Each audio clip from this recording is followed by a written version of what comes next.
Okay, so this is an idea of some licks built off of arpeggios again, and you're going to be playing over an A minor to an F to a C to a G. So this lick is built off of those chords, just notes of that chord. But if you listen to guys like Neil Schon and some of the classic rock guitarists in the 80s, you'll hear a lot of that playing in their structure and how they play a solo. I mean, they go off and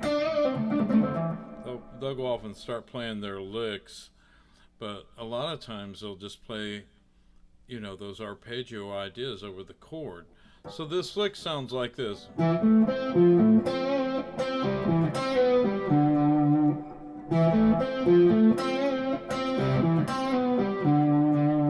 Definitely sounds like Neil Schon to me. I made this lick up, but it definitely sounds like something maybe Neil would play, or it just sounds good against this progression. So I'm going to play it against the progression, then I'll tell you how to play it. So here we go.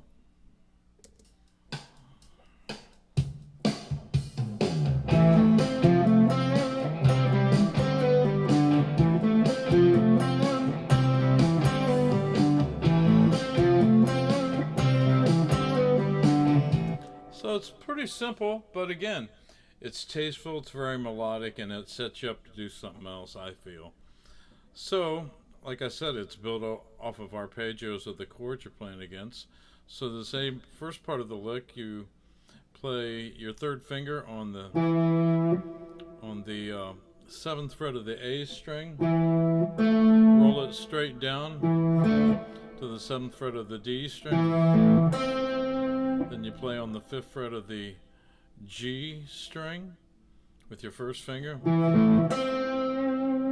That's a straight arpeggio of an A minor chord. Then the next part, come up here with your third finger to the eighth fret of the A string, to the seventh fret of the D string with your second finger, back to the fifth fret of the G string with your first finger. That's an arpeggio of an F chord. So we have. Then you come back up and you play first finger on the fifth fret of the. It's there. It was there on the. Just leave it there and you start with that note.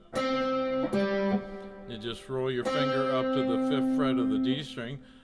First finger on the G string, roll it up to the D string, to the seventh fret of the A string. So we have.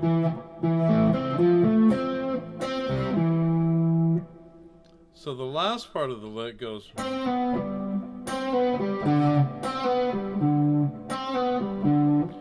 I don't know if I'd roll that finger or play the. I'd probably play it like that.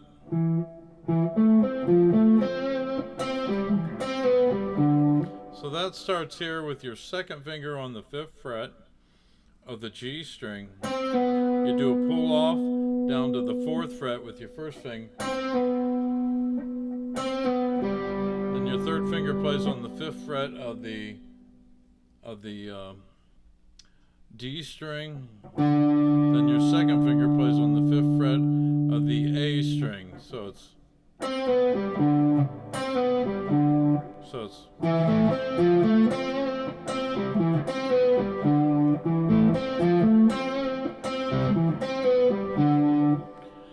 So again, that last part is. There's your G chord. Playing that little suspension pull off lick there. A minor, F, C, G. So let me play it again with the track. And again, this just kind of sets up, you can use these kind of ideas to set up your solo. Just play a real melodic idea and then you can just rip, let it rip. Or you could just keep playing real melodic. You could.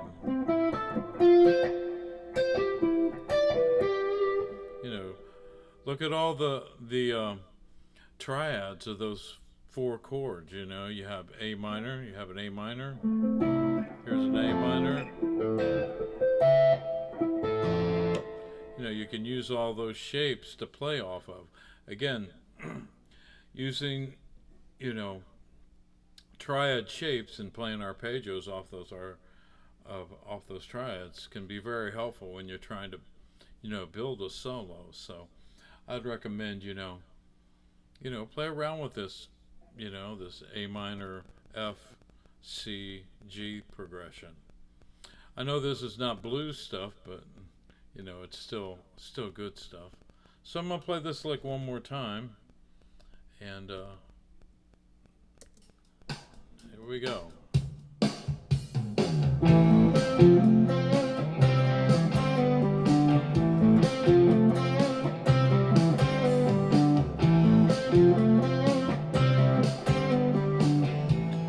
So there you go. Learn that lick, and again, just try to build some other licks from that.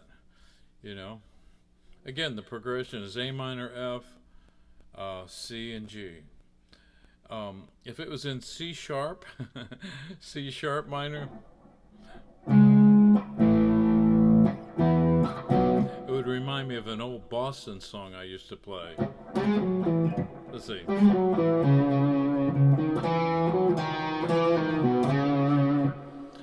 That's an old Boston song that I used to play back in the 80s.